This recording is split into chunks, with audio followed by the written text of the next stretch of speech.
O- Okay, now let us have some examples regarding direct variation. So again, we are on the direct variation. So let us read the problem. If y varies directly as x and y is equal to 24 when x is 6, find the variation constant and the equation of variation. So always write down the equation. That is our first step. So sabi dito, y varies directly as x. So we write the equation y varies directly, always merong k, as x. And then your given is y is equal to 24 and x is 6. Find the variation constant. The variation constant or constant of variation is k. So we are going to find k. And then we write the equation of variation. So what we do is we substitute. So y is equal to 24. So that would be 24. We substitute is equal to k because we are solving for k, and x is 6. So 6 times yan. So that is times 6. So since we are going to solve for k, we have to isolate k on a side of the equation. So we are going to divide both sides by 6. So this one will be 1. 6 divided by 6 is 1. 1 times k is k. So that is already k. Now, 24 divided by 6 is equal to 4. So that is 4. So by symmetric property, this is also the same. K is equal to 4. Now we have the constant of variation k. Now we ask to write the equation of the variation. So we just go back to this equation and substitute the value of k. So our equation now is y is equal to k will be replaced by 4 or substitute 4. So this is now your equation of the variation. Y is equal to 4x. Okay, let us have another. So we have here a table that shows that the distance d varies directly as time t. Find the constant of variation and the equation which describes the relation. So again, the first step is to write down your equation. Sabi dito, the distance d varies directly as time. So meaning, d varies directly. So always that is equal to k, the constant of variation, to time t. So we have here a table. So you just fix or you just choose one of the relation. So for instance, ito ang pipiliin natin, 2 and 20. So for every distance 20, we substitute that is equal to k, constant of variation, time, substitute natin 2. So we are going to solve for k. So we have here, so again, we divide both sides by 2 so that k will be isolated. That would be 1. 1 times k is k. And 20 divided by 2 is 10.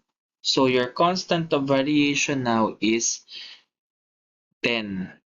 Now, we write down the equation. So your equation now, we just go back to this one, d, and k will be replaced by 10 t. So this is your equation now. So for instance, we extended our table. So what would be the distance if the time traveled is 6? So we are going to solve for distance d. So how are we going to solve that? Simply, we substitute. So we are going to solve for d. D now is equal to 10. That is the constant of variation. So if we are going to have 6, that would be 10 times 6. So 60 kilometers. So if you are going to travel for 6 hours, you are going to cover 60 kilometers. So that is an example. So let's move to another example. X varies directly as y and x is 35 when y is equal to 7. What is the value of y when x is 35? In this question, you have two statements. First, if x varies directly as y, and x is equal to 35 when y is equal to 7. So, ito muna ang gawin natin. So, first we write the equation. Sabi dito, x varies directly as y. So, x varies directly. Always we have a constant of variation k to y. Then, the next step now is to solve for the value of k. So, how are we going to do that? We substitute. So, your x here is 35 and your y is 7. So, that is simply substituting 35, your k, and your y is 7. Okay, again, we have to isolate k because we are going to solve for k. So, divide both sides by 7. 7 divided by 7 is 1. So, 1 times k is k. 35 now divided by 7 is equal to 5. So, your constant of variation is equal to 5. So, k is 5. After solving for k, you go back to your original equation, this one. So, substitute k. So, x now is equal to 5y. Again, we substitute the value of k to the original equation. Now, after getting the equation, we can now solve for the next question. The next question is what is the value of y when x is 25? That is simply substituting. So, you go back to your equation, x is equal to 5y. Pardon to my handwriting, medyo pangit. So, we substitute. Your x is 25. X is 25. And we are going to solve for y. So, kailangan y lang matira sa side na to. So, we divide both side by 5 so that y will be isolated. So, 5 divided by 5 is 1. So, y now is equal to 25 divided by 5 is 5. So, meaning to say, the value of y is equal to 5 when x is 25. So, that is the next answer. Okay, let us proceed. Okay, next. Suppose y varies directly as x and y is 16 when x is equal to 8. Find y when x is 16. Again, we start with the first part of the statement. Y varies directly as x. So we write the equation y varies directly as x. So k times x. We always have the constant of variation k. Now, y is 16 when x is 8. So we have to solve now for the constant of variation. We substitute y is 16. That is equal to k. We substitute your x is 8. So this is times 8. Okay. And then we solve for k. So k should be isolated. Again, we divide both sides by 8. Okay. 8 divided by 8 is 1. So your k now is equal to 16 divided by 8 is 2. Now, after solving the value of k, you go back to your original equation and substitute k. So, y now is equal to 2x. So, this will be the equation of your variation. Now, we can answer the next question. Find y when x is equal to 16. So, our equation of variation is y is equal to 2x. What is y? So we are going to solve for y when x is 16. So we simply substitute x with 16. So that is 2 times 16. Okay. So 2 times 16 is equal to 32. So the value of y when x is 16 is equal to 32. So we are able to answer the question. Okay, next.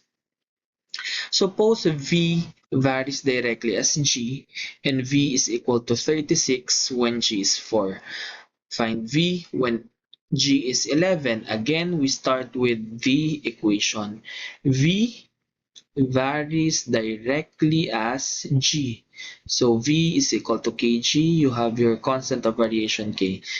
Next, the given is v is 36 when g is 4. We substitute v is 36.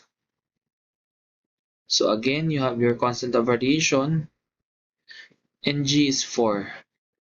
Okay, 4. We now solve for k, so we divide both sides by 4. 4 divided by 4 is 1. And 36 divided by 4 is equal to 9. So k now is equal to 9. You go back to your equation and substitute k. V is equal to 9k. So, I mean 9g. Okay, 9g. Oh, wait.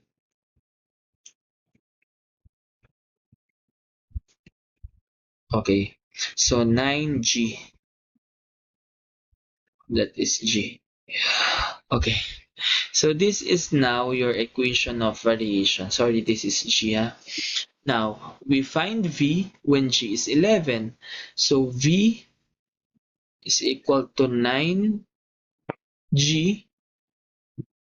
So, g is 11. We substitute v is equal to 9 times your g is 11 times 11 is, so it's 9 when g is 11. So suppose a varies directly as equation. So a varies directly as b. So that a is 7 when b is 2. So by substitution, a is 7. So that is 7 is equal to k. Your b is 2. Okay, 2. I'll be dividing both sides now by 2. So your k now is equal to 7 over 2. That is right if the value of k is fraction. So a is equal to, your k is 7b over 2. So this is your equation now. This is a. Now we find b when a is 21. So a now is equal to 7b all over 2. So by substitution, your a is 21. So that is 21 is equal to 7b over 2. By cross multiplication, this is over 1. So 7b times 1 is, so 7b. So that is the same, is equal to 21 times 2. That is equal to 42. Since we are solving for b, we divide both sides now by 7. 7 divided by 7 is 1. Your b now is equal to 42 divided by 7 is equal to 6. So the answer now is 6. Okay, so this is our final answer. B is 6 when A is 21.